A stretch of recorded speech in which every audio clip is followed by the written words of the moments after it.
Good morning, ladies and gentlemen. Welcome to our elephant professional lecture with some very unprofessional behavior from me to start things off, I'm afraid. I think and I hope we're going live to many people. Unfortunately, the live stream on Facebook, which is our usual way, has not worked. So here we are on my mobile phone and going live to YouTube. Many people entering the admit all. Entering thing. So thank you very much. This afternoon we will be talking to Georgina Hoare, who is going to talk to us about the importance of community education or community conservation education when dealing with conservation. She's been doing this work in Kenya. Actually, we've been doing quite a bit of this sort of work in Thailand and Southeast Asia for quite a while as well, ourselves in the Golden Triangle. And I'm fully behind the fact that it's absolutely necessary, because when you turn up in a village and you want to protect somebody's forest and their pesky animals that they have until now perhaps had trouble with coming to raise their crops or have quite wanted to eat, we can't just go in and say from now on you must not eat these things or you must not harass these animals and chop down the forest. If this is what they have been doing in their community, in their home, which you have now entered as a stranger, and told them they can't do it. So we need to somehow try and convince them why we crazy, quite often foreigners, find a different sort of value in their forest and their wildlife that they do. And until we get to that point where we can have agreement on what the value of the forest is and what the value of the wildlife is, then we get nowhere when we come to conservation. So without further ado, I will hand you across to Georgina, and she will tell you how she has been achieving this in Kenya. So thank you very much, John, and I really appreciate the opportunity to be here, and thank you so much everyone for joining from YouTube hopefully, and also on Zoom. I'm just going to share my screen. John, please can you let me share my screen?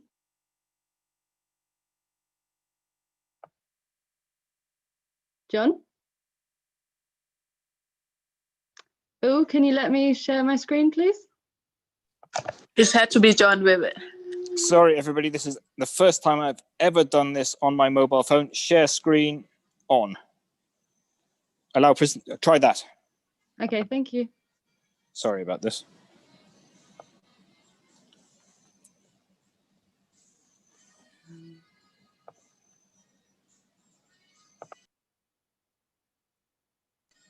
Okay, I have you.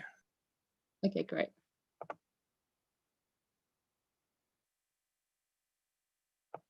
Right, hopefully that's worked.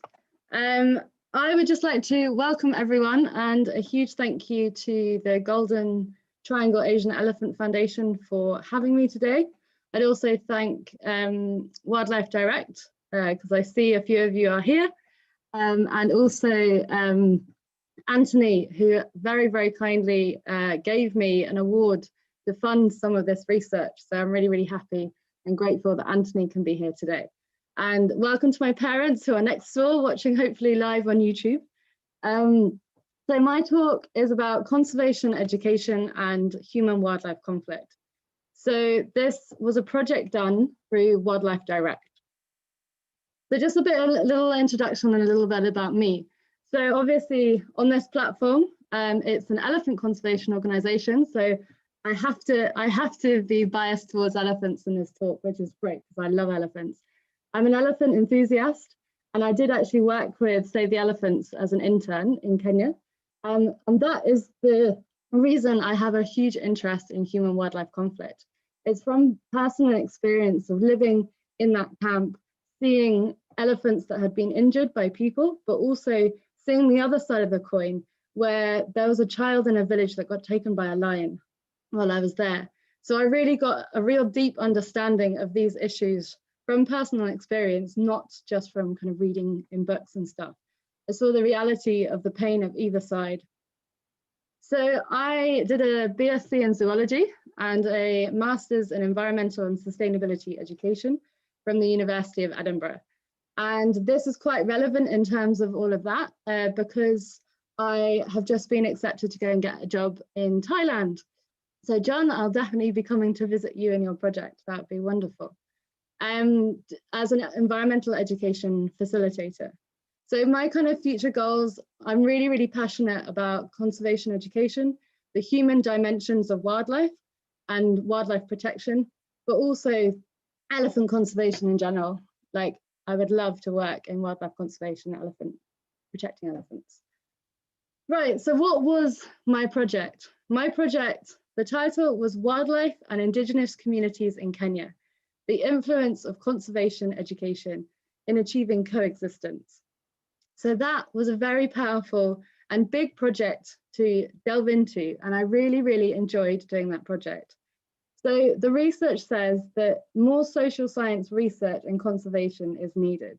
And I really, really believe that, because my professor said on my second or third day of my master's, there are many problems, there are many people problems that are not environmental. However, there are no conservation issues that are not people problems. So just to kind of reflect on that quote a little bit. So just kind of think for a second. There are many people problems that are not environmental. However, there are no environmental problems that are not people problems. If you think about the conservation of our planet, all of the threats to wildlife are from people, whether it be deforestation, whether it be human-wildlife conflict, whether it be poaching, whether it be the accidental or on purpose letting of an invasive species into an area. All of these issues, the wildlife trade, all of these issues come back to people. So that is why I really believe, and I'm passionate about, getting people on board with conservation, because I believe that is the way you really need to protect wildlife. So what is the context of this project? So as I said, it was done through Wildlife Direct, which is an NGO based in Kenya. And they run a Wildlife Warriors Kids education program. And that, when I did the research a year ago, was currently enrolled in 33 schools across Kenya. Although I'm told now it's much bigger, which I'm very glad to hear. My focus was on areas of human-wildlife conflict. So areas that had elephants raiding crops, had livestock being eaten by hyenas and other carnivores. I specifically wanted to see the impact and the influence of conservation education in these areas. So I went to these schools in rural areas, so in the kind of environmental context of habitat degradation, deforestation due to charcoal, climate change, poaching, and the biggest challenge yet, human-wildlife conflict. So I spent a whole year in Kenya, well, 11 months until COVID, to really get into the depths and greater understanding of this area of research, because it's not the kind of area of research that you can just go spend a couple of hours in the field and then leave. So I really, really invested time and a lot of commitment into these schools and into the community. Because of course I'm from a different country, I'm from a different culture, I'm from a different race. So I really tried to reduce these biases by spending time and building relationships with those communities. I also learned Swahili, which was great fun. So what were my aims? I really tried to understand in terms of the children. So what do they know about wildlife and the environment? What do they think about wildlife and the environment? What do they do to protect wildlife and the environment? Or do they do things to protect? Then I focused on one particular community in an area in Laikipia. And I wanted to see how those conservation messages are spread, or are they spread? And basically answering the question, do children have the ability to be conservation ambassadors in their community? So how did I do this? I went, as I said, to various schools, and I started off with schools in Nairobi. And I'm really grateful for the schools in Nairobi for welcoming me, really showing me and telling me about the project, showing me the trees they had planted and the amazing, exciting work that those schools had done. While I was there, I got an idea of how the project worked, what the kind of teachers' attitudes were. And I will say one thing that I've learned about this project. the passionate teachers make this project go forward. They are incredible and inspiring because they do this out of their own back voluntarily. So by going to these schools in Nairobi, I really learned different ways to do things. So I tried out different activities and different ways to do the activities and learned lots of different lessons for to make my data the best it could be for when I went out into the rural areas of the human-wildlife conflict areas, which was really, really great because the Western research may say that drawing is a really good way for children to show their real honest opinions about things, but it's done in a Western context. So I can't necessarily assume that because it's done in a Western context, it will be suitable for a public school in Kenya. So I wanted to kind of test out these methods, and luckily they all seemed pretty good, but I just had to adapt them and change them to make them more efficient when I went into the rural areas. So what did I do? I designed a wildlife bingo game based on 12 endangered species that the Wildlife Warrior students get given when they become a member of this conservation club. They get a passport with 12 endangered species in it. So I wanted to test the knowledge of those species in that passport by a fun, interactive Wildlife Warrior bingo game. Then, depending on the abilities and wants of the children, everyone played the game, but then specific children who were interested in drawing and or drama were opted in for the next activities. So drawing, I loved giving my sheets out for them to draw. They came every time I went into the school and got all my drawing sheets back. I was so happy. They were so inspiring to read and to see the beautiful pictures that they had drawn. And they showed me a lot of information that I don't think I would have ever got in person through them speaking to me, which was really, really amazing to see. The drama, the role play was really, really engaging and really good fun for the students. And they were really interactive and they loved it. But I also made it clear that I said to them that please do a role play about what you do to protect the environment in your house and your school. But if you don't do anything to protect your home, to protect the environment in your home or school, that's okay. I'd love to hear a role play about your family. But I'll tell you one thing now, that I had no role plays to do with family, which was very encouraging. They were mostly to do with stopping poaching, arresting poachers, especially with elephant tusks, and also planting trees. So what schools did I go to? As I said, I went to 4 schools in Nairobi. The areas in human-wildlife conflict were 2 in Amboseli, which is Akaji Naibor, and in Koisuk, and 1 in Laikipia, which was Olgega Primary School. So the Laikipia school is where I focused my community's case study. So hopefully you can hear this and see this. So this is I can't show you the actual drama because obviously the ethics, and obviously I can't share my data. But this was a little video that I took, one child explaining what they had done in their drama. What was happening in your role play? The drama that we practice is poachers kill wild animal and police catch the poachers. One poacher take task of an elephant.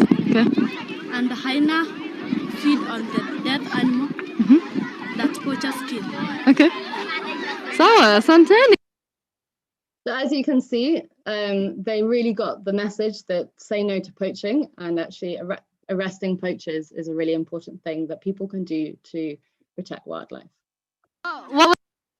So going into the community research, so I had a specific interest in the Maasai from the start, and by complete chance and luck and a lot of different events, I ended up doing my research on a Maasai, majority Maasai community. So the people I ended up really focusing on talking to in my focus group and my interviews were people that were connected directly with Wildlife Warrior students. So be that parents of Wildlife Warrior students, teachers, people in the community that had a lot of involvement with the school, and more extended local community members that cared about the school and were interested in my research. They were very welcome. I thought it was very, very important, as I said, to spend time in the community, building these relationships. And luckily enough, my Swahili was good enough, with the massive help of my research assistant, do the focus group completely in Swahili. Most of my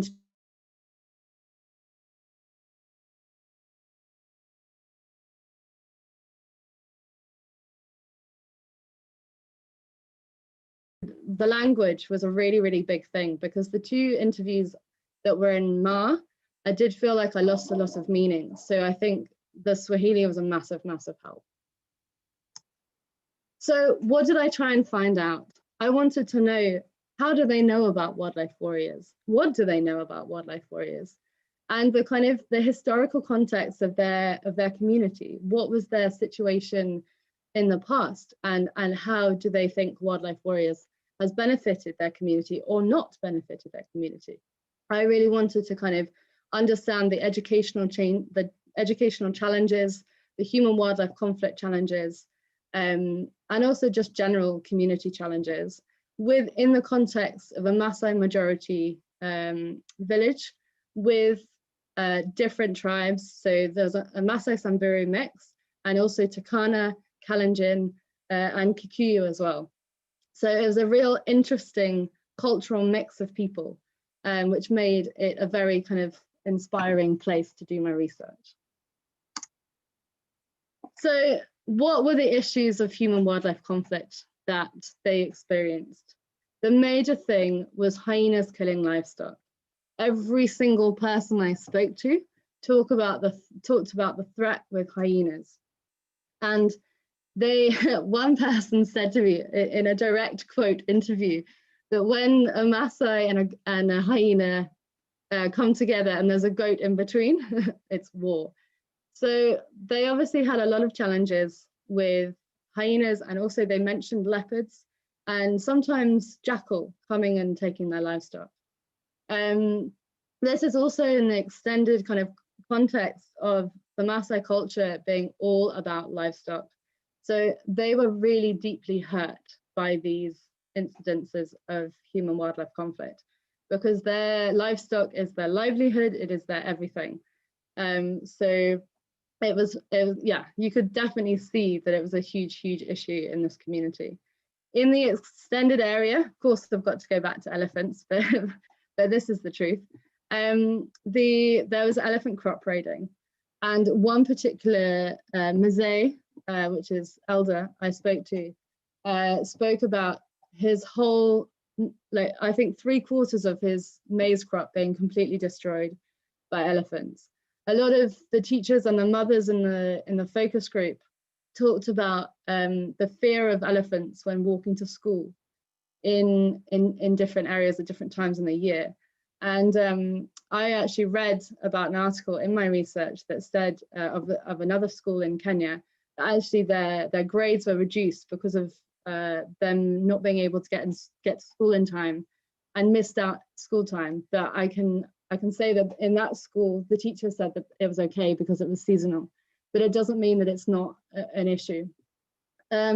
I heard stories of one particular man told me his elephant was, his best friend was killed by an elephant, and that really hurt. And I mean, I can't imagine it. I can't put myself in that position. So actually, these issues are really, really important to address.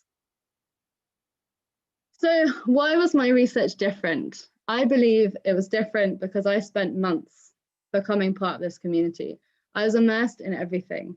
And it was a nice two-way partnership, because I didn't want to be that almost kind of, I didn't want to be that white girl that turned up for a couple of hours and walked away. I wanted to really make the effort, get to know these people, build trust and build relationships. And I got so much out of doing that. I got invited to ceremonies, I went to a housewarming, I went to church. I was even given the honor of helping someone give birth, and then they named the baby after me. Like that was so special. The school as well asked me to do some first aid lessons, because they'd known me from an expedition before where I did first aid. And I was very, very happy to do that. And I helped the community in many ways, but without impacting my research. Obviously, my research was at the forefront of my mind, but I was very, very happy to be included in everything else and help the community as much as I could. So this is a little video. So another thing that I did for the community members is 4 times we went to go and visit the elephants.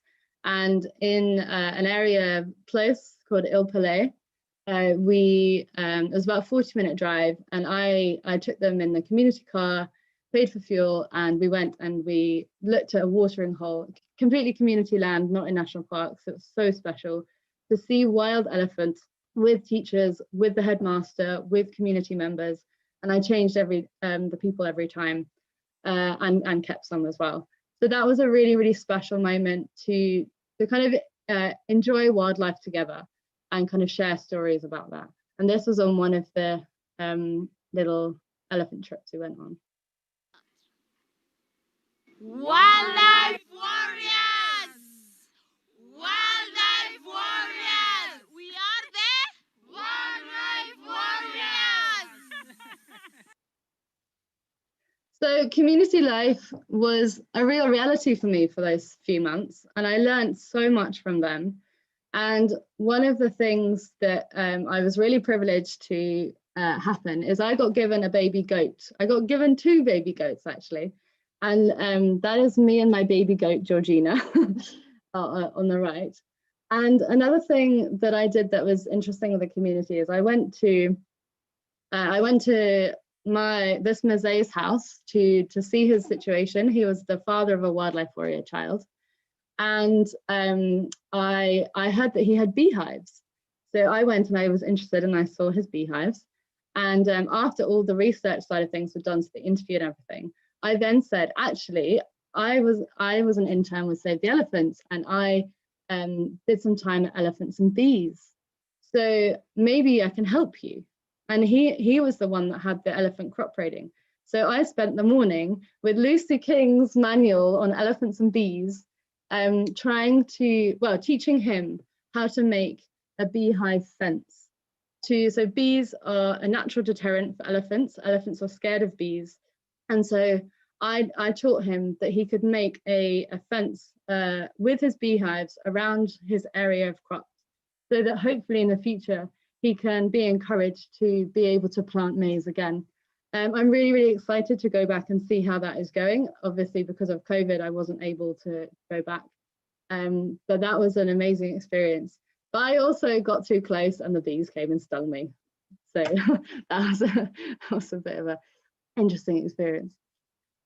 So what were the results of all this work and all this time in the community? The students did really well. They had an average of 66% knowledge of the passport wildlife animals. So that was really encouraging.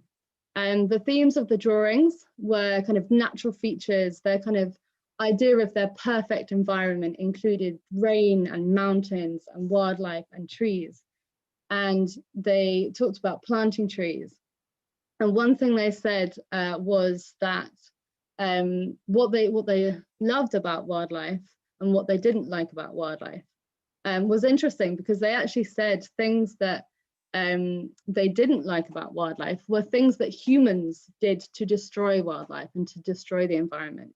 And at first I thought that was a language issue. So I explained it in Swahili, and then I got the teachers to explain it in detail. But I don't think it was a language issue, because more children came out with the same answers. So that was interesting, that actually children didn't like the fact that people litter. Children didn't like the fact that people kill animals. So that was a really powerful message, I think. The dramas, the themes were resting poachers and planting trees, as I said before. So the community results. There was it was a very, very interesting time getting to know these community members. Some people loved wildlife, some people hated wildlife.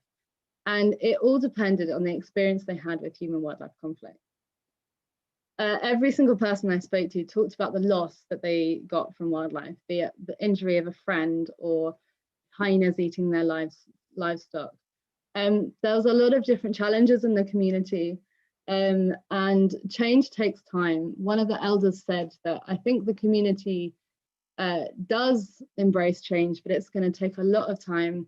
There's a lot of illiteracy, there's a lot of issues in the community, and some people are still they don't really understand the value of education.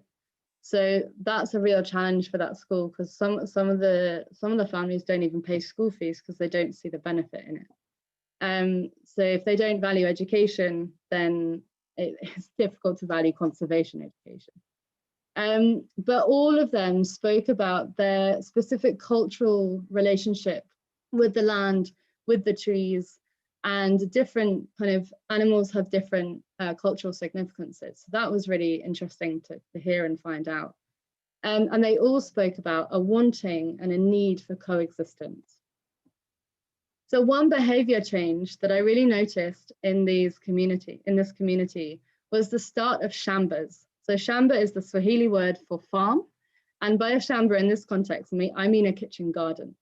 So one of the teachers, Jadida, told me that they kind of started the wildlife warrior education program.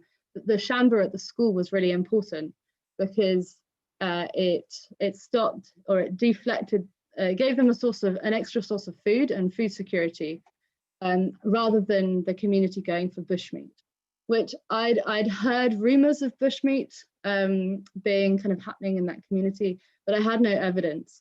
But interestingly, a couple of children did draw situations where they had seen an antelope or a hare being killed for meat, and they weren't happy with that. So I can't kind of make any real comment on the situation in terms of that. But it was just encouraging to see that the shambas were being embraced in this community, and a couple of parents in particular I'll talk about in a minute. So does this actually answer the question? Does this mean that children are able to be conservation ambassadors into their community? So I just want to tell you a story of a couple of children. They're wildlife warrior custodians. So one particular student was a wonderful girl. I'm not going to tell you her name to protect her. But she was so keen on wildlife warriors. It was her kind of highlight of the week. She came on expedition with us because she was doing really well in the club, and she wrote a song about wildlife warriors, and I'll just play you a little clip of it. When it comes to wildlife warriors club, they work it easy. The club is not hard to the people of wildlife. When it comes from Madame Paula is not hard. When he came with the idea of wildlife warriors, she has done good job to the people of Kenya. The work of wildlife, it has more advantages. The disadvantages are less than the importance of wildlife, than the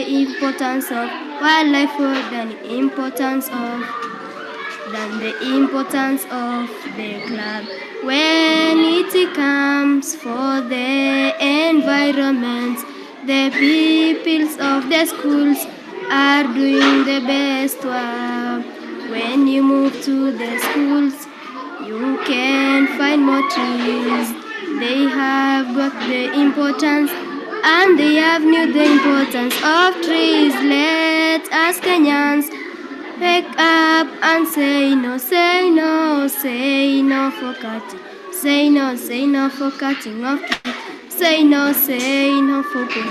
Say no for poaching. So as you can see, that's a very powerful and emotional song from her heart, thanking wildlife warriors for the amazing work they do, and that it's an easy club, and that it's really important that Kenyans and everyone in the world says no to poaching, says no to cutting trees. And I'm not going to lie, when she sung that to me, I cried. It was just a beautiful a beautiful piece of evidence that this club is really, really changing children's lives. So I want to talk to you about a research participant called Queen. That's not her real name, but obviously to protect her, I'm saying Queen. I lived with her in the community. She became like a sister. She was an inspiration, and she, so her daughter is on the left on my lap, and she is a wildlife warrior, and she came to her mother and said, oh, in school, we're learning how to make a shamba, how to make a kitchen garden, and we're learning how to plant these different vegetables. Can I do this at home? And that's exactly what they did together. So in their home, they have a shamba, they have vegetables, and they have planted trees. And this is a piece of evidence of how one child can make a difference in their home. So another example is Mr. Shamba. He had a shamba already, he had a kitchen garden already, but thanks to Wildlife Warriors, his shamba is much better. He learned lots of different new ways of planting different crops, and was able to get more from his shamba because of his son going to Wildlife Warriors. So what does this mean in terms of the future? Like, can children be custodians of wildlife? Can children be the real sense of change? And I believe with my heart, yes, but I don't think my research showed completely yes. So I'm going to show you the reality and the fact that there were a few very, very clear examples of how children are doing amazing things and they can bring stuff to the community. But many members of the community still didn't really know anything about Wildlife Warriors. They still had a lot of challenges, and there's still a lot of work to do in this community. Although it's very, very encouraging when you think of those three children that I spoke to. And it really shows that one individual can make a difference.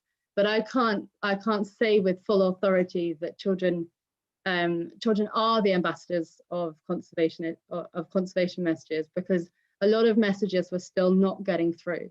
And I think conservation education, it definitely can be improved wherever you go. And so I kind of put forward these things. Like the one thing that I kind of really took out of this project was the importance of bringing culture into teachings, and really understanding that they are from these traditional cultures, and that should be part of the Wildlife Warrior way of teaching. Because using cultural stories, using elders, because I think that was a major barrier with the information getting to the families, was that the issues of gender, issues of culture in terms of age sets. Traditionally, the Maasai culture, the elders teach the youth. It's not the youth that teach the elders. So, if you're a girl and you see your father doing something wrong, like killing a snake, like happened when I was there, I came across a dead snake when I was there. You can't go to your father, oh, what you've done is wrong, because that's really disrespectful in that culture. So there's still a lot of kind of cultural barriers, but if you embrace the culture and work with the culture, I feel like you'll make much more of an impact. I also recommended that more experiential learning is used to teach Wildlife Warriors. So more kind of hands-on doing through learning. Joining the children and the communities together in workshops on human-wildlife conflict mitigation methods. Having the elders involved, having the kind of a real community feel. And also a greater awareness of compensation procedures. So I also did an interview with the Kenya Wildlife Service to kind of verify some of the facts of the stories of the community members.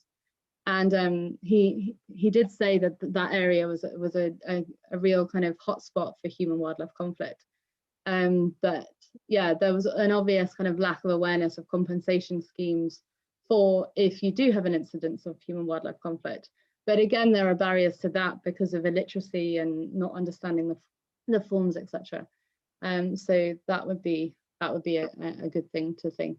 And I really think in terms of making this project work further in the future, you really need to focus on investing in the clubs and programs that are already happening, and to make them the best they can be before you move on and spread this program to many different areas. Because I was really privileged that I had the time to really invest and really understand the depths of this community. But even a few months was nothing. Like, I feel like I could spend a few years and still learn things every day. So that was an amazing experience.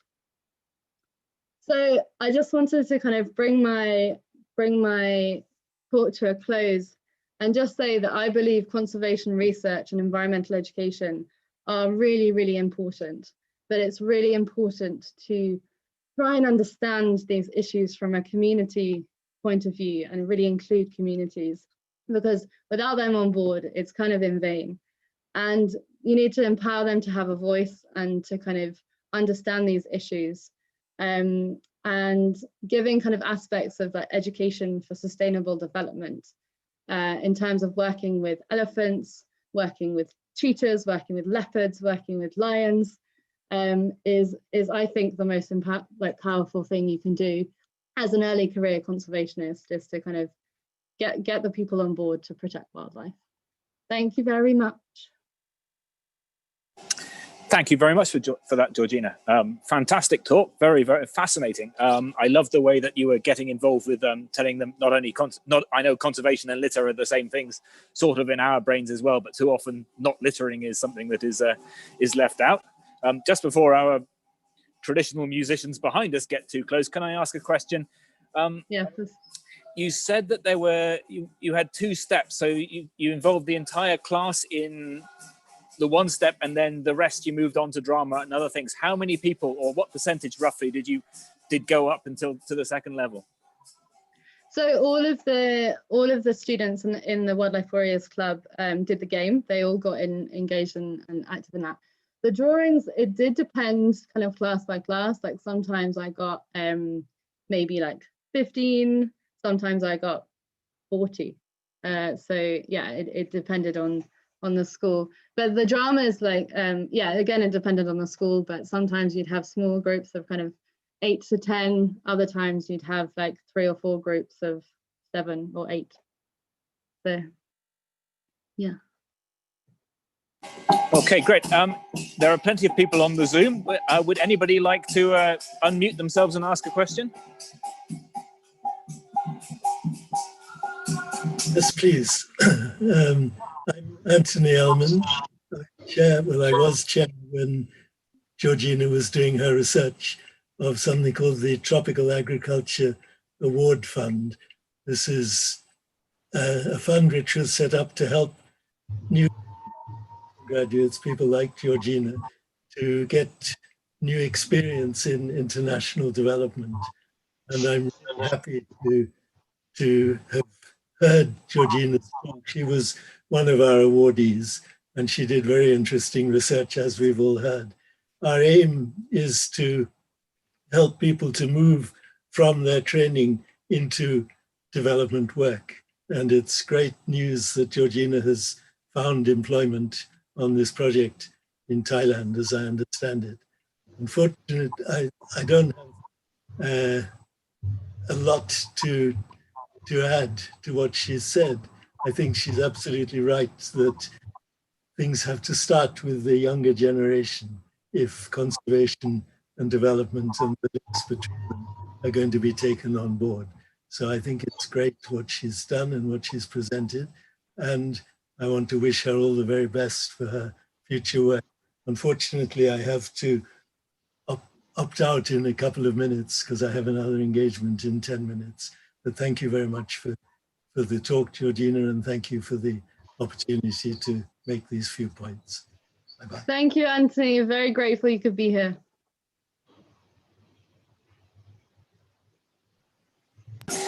Were there any other questions on the Zoom, or would anybody like to leave a question on the YouTube? Sorry, the traditional musicians here in the hotel are noisier than usual. It's been one of those podcasts.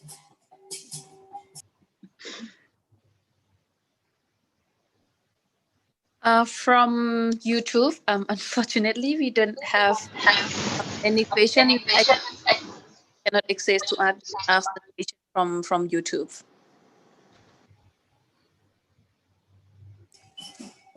Okay, well, Oh. in that Faith, case, do you have a question, Faith? oh yes, sorry, go ahead. Yes, I have a question, Georgina, and thank you. Your presentation is great. So, in one way, you are analyzing human-wildlife conflict, I believe.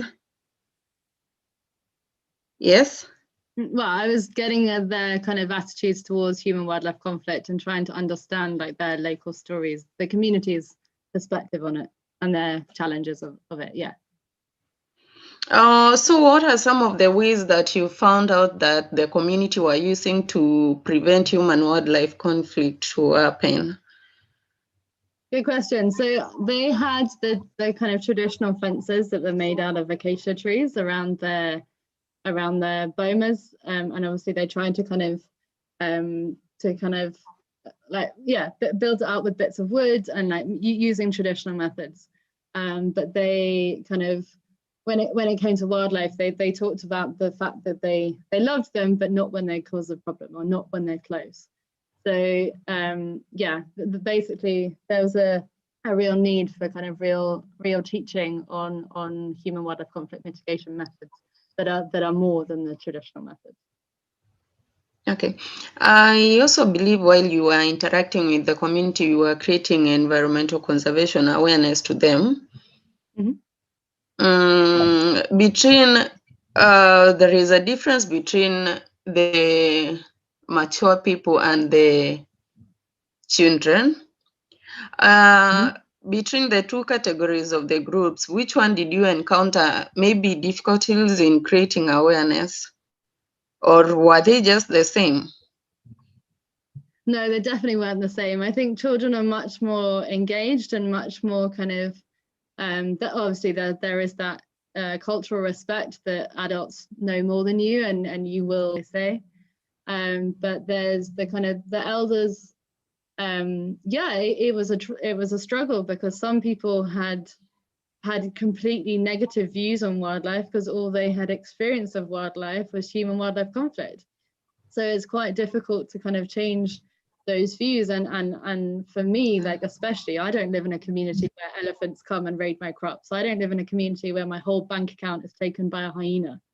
So it's quite have that balance of you obviously you want to sensitize these people to the importance of wildlife, but you like how can I tell someone to love an elephant if their best friend's just been killed by an elephant? Or like, you know what I mean? Like it's really hard. So I think like children are much more flexible, they're much more adaptable to understand the importance of conservation.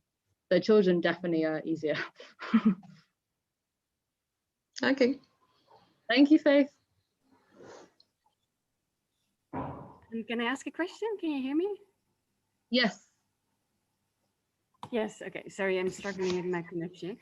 But thank you so much for this excellent presentation, Georgie. I really enjoyed it. Thank you for coming, it's really Antoinette. a great approach. A great approach to be so immersed in the communities. I was wondering, you mentioned in the beginning that attitudes towards wildlife were mainly depending on previous experiences on human-wildlife conflicts. From talking to people, do you have an idea if, for example, education or benefits also had a role in attitudes, or did you not focus that much on that? It would be very interesting to know. Yeah, thank you. In terms of the attitudes of the children, definitely the education had a big impact. I can definitely say that for sure, that it was obvious that the kind of influence of the teachers and the program was very clear on to create positive attitudes. The community, not so much. I think the community, their attitudes were based on previous experience of human wildlife conflict, but also culture. They have, obviously, as you know, they have a really special relationship with the land and the environment. And I think in terms of kind of protecting the trees and the grass, especially, cultural views towards that was really, really evident.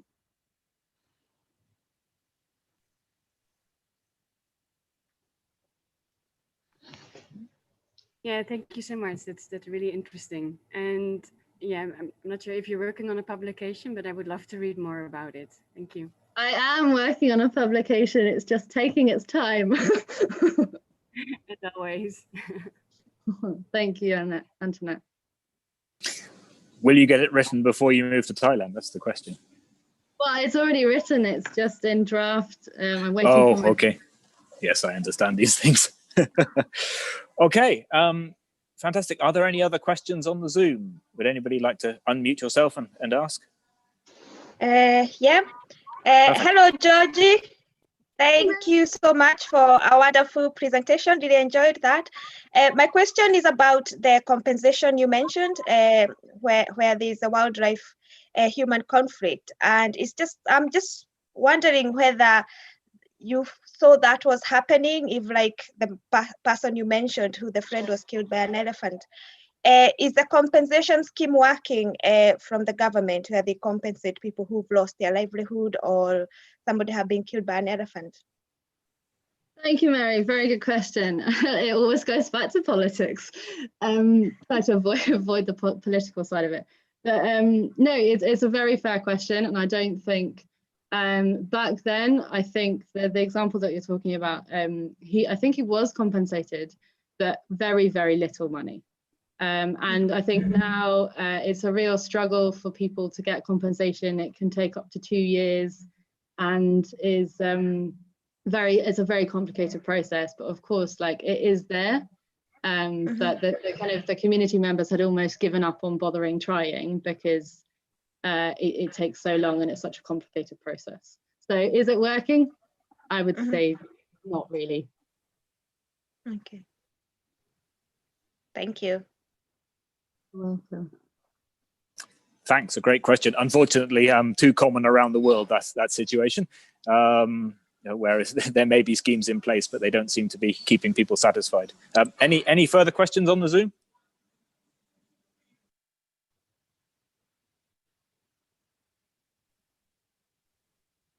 No. Okay, well, all that remains for me to do, I guess, is say thank you very much to Georgina. What a fantastic talk and a fantastic project. We'll talk more, I'm sure, when you get to Thailand, but let yourself get settled in first, and enjoy working with the Barge program and everything else, but also do come and see us, and I'm sure you'll go and see Antoinette and everybody else. Antoinette's in South Africa at the moment, but the project's in Kanchanaburi. So yeah, I'm sure we can't wait to welcome you here. A little bit of housekeeping towards the end. Thank you to Anantara Golden Triangle for hosting us once again, sitting up in the bar. And for those of you who are watching, who would like to catch up, we will be having our less informative, more of prattling, but bringing you elephants, actually definitely on Facebook. Tomorrow, a lockdown live stream at 4 p.m. our time, and again at 7:30 a.m. the next day. And next week's Elephant Professional Lecture, hopefully back on Facebook, will be from Ajahn Bijet, who is one of Thailand's leading, or he's leading the effort in Thailand to catalogue all the various responses to human-elephant conflict that are being used, and to try and build catalogues and try and build consensus as to what might work where. So that'll be a fantastic program on next Wednesday at 5 p.m. Hopefully back on Facebook, hopefully properly on Zoom as well. If not, we will try and do it via YouTube again and via my mobile phone. Once again, apologies to everybody for a breakdown in technology, but I'm glad we got such a fascinating talk out to you all, and we found a way of broadcasting it. So any last words, Georgina? No, just to say thank you so much, John, for the opportunity to speak, and thank you everyone for coming. You're welcome. Bye. Thank you very much, and thank you for all the great questions. Actually, the best questions, the biggest questions, or the biggest Zoom questions we've had for the entire series. So thank you everybody for that, and look forward to talking more about it later. Bye. Thank you. Bye. Bye.